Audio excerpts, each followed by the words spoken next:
Ауылдың шетіндегі ескілеу бір үйдің ауласына күн сәскеге таяп түсіп тұрған. Көктем еді, жердің беті көгеріп, тау жақтан ескен самал ауылға жылы леп әкеліп тұр. Асқар 40-тан асқан, бойы ұзын, жүзі күнге күйген, көзінде терең бір мұң бар жігіт.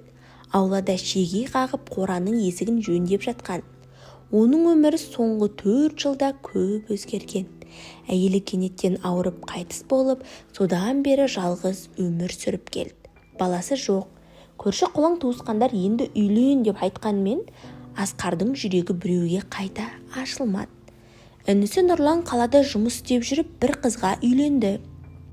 Ауылға тойға келген Асқар келінін сол кезде алғаш рет көрді. Аяулым ұзын бойлы, аққұбаша, жанары мөлдір, даусы жұмсақ, бірақ күлкісінде бір ширақтық бар жас келін. Ол келген сәттен бастап-ақ үйдің іші жылынып кеткендей болды.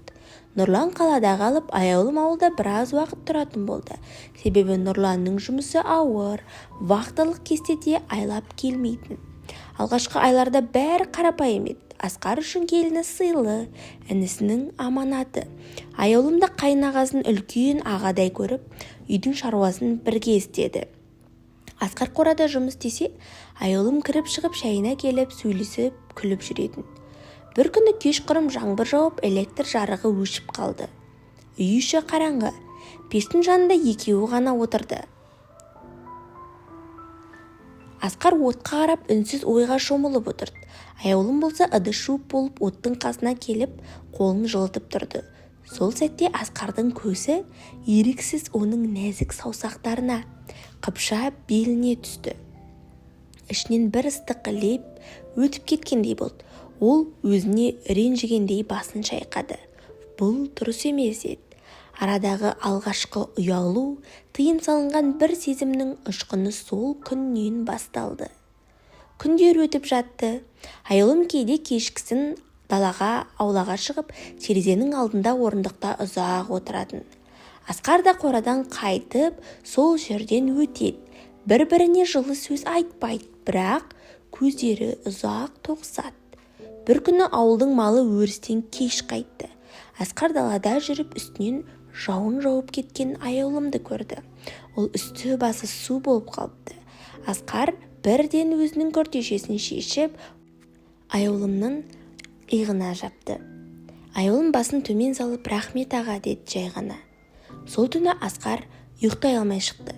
Келіннің суықтан тоңып, жеңіл дірілдеген бейнесі көз алдынан кетпеді. Келесі аптада Нұрлан тағы да 2 айға қалаға кететінін айтты. Үйде Асқар мен аяулым ғана қалды. Алғашқы күндері бәрі тыныш, бірақ күн өткен сайын бір-біріне деген жасырын тартылыс күшейе берді. Бір түні қатты жел тұрып, үйдің шатырынан бір жері сықырлай бастады. Асқар оны жөндеуге шықты. Аяулым оған фонарик ұстап тұрды. Желдің екпінімен екеуі бір-біріне жақын тұрды. Денелері тигенде екеуі де үнсіз қалды. Сол сәтте Асқардың қолы абайсызда аяулымның беліне тиді. Аяулым шегінген жоқ. Жел күшейген сайын шатырдың темірі тарс-тұрс етіп, қара бұлттар айды көлегеледі. Асқар тырмысып жүріп, шегесін қағып болды да төмен түсті. Аяулым қолындағы фонарикті әлі де ұстап тұр. Жел оның шашын мен бетін жапты, ал жамылғысы иығынан сырғып түскен еді. Асқар оның иығындағы жамылғыны түзеп жатып, қолының дірілдегенін сезді. Екеуі бір сәт үнсіз қалды. Түннің тыныштығын жел мен шатырдың дыбысы ғана бұзып тұр. Сол үнсіздікте екеуі бір-бірінің жанарынан көптен айтылмай жүрген нәрсені оқиғандай болды. Суық тиіп қалады, үйге кір, деді Асқар даусын бәсеңдетіп. Ал сіз, деп бастады аяулым, бірақ ойын аяқтай алмады. Екеуі ішке кірген соң пештің жалынына жылынып отырды. Асқардың ойынан әлгі сәт кетпей қойды. Ол өзіне сан рет болмайды деді, бірақ неге екені белгісіз, бұл сөз жүрегіне өтпеді. Сол түні Асқар ұзақ отырып қалды. Терезенің ар жағында түнгі ауыл ұйқыға кеткен. Аяулымның бөлмесінен жарық сығырайып көрініп тұр. Асқар ойға батып, бірден жымиып, бірде ауыр күрсінді. Келесі күндері олар әдеттегідей шаруаларын істей берді. Бірақ араларындағы үнсіз байланыс айқындала түсті. Әрбір көзқарас, әрбір ұсақ қимыл да жасырын мағына бардай еді. Бір күні таң сәріде Асқар қора жақта жүреді. Аяулым қолына бір табақ ыстық бауырсақ ұстап келді. «Аға, жаңа пісірдім» деді. Асқар бауырсақтан емес, оның қасында ұзақ тұруды көбірек қалағанын сезді. Түстен кейін жаңбыр жауып, үйдің іші жылы әрі жайлы болып қалды. Аяулым жүн шұлық тоқып отыр. Асқар терезе алдында шай ішіп отыр. Кенет жарық тағы да сөніп қалды. Бөлмені тек пештің қызыл жалыны жарықтандырып тұрды. Асқар аяулымға қарағанда оның жүзі алау жалынында одан сайын жұмсақ, одан сайын жылы болып көрінді. Кейде өмір бізді бір үйге бекер тоғыстырмағандай, деді Асқар ойсыз. Аяулым басын көтеріп оған таңырқай қарады. Бір сәтке екеуінің арасында сөзден де артық бір түсіністік орнады. Сол күннен бастап олардың арасы бұрынғыдай болмады. Әлі ештеңе ашық айтылған жоқ, бірақ әр кеш, әр таң екеуін бір-біріне жақындата берді. Аяулым кешкі ас үстелін жинастырып жатқан. Ыдыстың сыңғыры мен ас бөлмеден келіп жатқан қою шайдың иісі үйді бір түрлі жайлылыққа бөлеп тұр. Асқар зал жақта қолына кітап алғанын кейіп танытқанымен көзі жиі ас бөлме есігіне қарай берді. Ол бүгін бір түрлі, көзқарасы да, қимылы да баяу, бірақ ішкі бір толқуын жасыра алмайтындай. Аяулым үстел үстіндегі соңғы кесе мен қасықты қолына алып жұмақ болып суға салғанда Асқар үнсіз қасына келді. «Бүгін қатты шаршадың ба?» деді жай ғана. Бірақ даусындағы жұмсақтық аяулымның жүрегін шым еткізді. «Шаршадым деуге болмайды» деп жымиып еді. Асқар оның белінен жаймен құшақтап, ыдыс жуудағы қолын төмен түсірді. Осы бір сәтте екеуінің арасындағы үнсіз кернеу айқын сезілді. Асқардың қолы жылы, сенімді, бірақ асықпайтын. Аяулым болса әлсіз ғана қарсылық танытқандай болды да қайта өз-өзінен сол құшаққа бейімделіп кетті. «Сен соңғы кездер тым алыстап кеткен дейсің» деді Асқар ақырын. «Алыстап?» Аяулым артына бұрылып оның көзіне тіке қарады. «Мүмкін екеуміз сөйлеспей жүрген соң солай көрінетін шығар». Осы сөзден кейін Асқар ештеңе деместен оның маңдайынан сипады. Саусақтары шашының арасынан баяу сырғып өтіп, мойнына жеткенде аяулым денесінен әлсіз діріл сезілді. Жақындық.